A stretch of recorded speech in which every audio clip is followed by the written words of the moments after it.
In this video, I'll be telling you guys how to use hooks in the Claude Code. So the process is very simple. Just open up the Claude Code. You are inside of a session.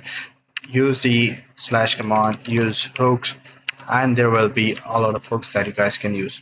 So based on what sort of procedure you are going to use, for example, hooks are something that happens after event happen. So if a session stops right before Claude concludes its response, you guys can put a hook to stop and tell you the details, and you can add the description inside of it and everything that you want to do. So this is something that you guys can do, and once you have put this session in, you guys can always do it while using the slash command, then hooks, and then select the hook that you want to use. So that's pretty much it for the video. See you in the next.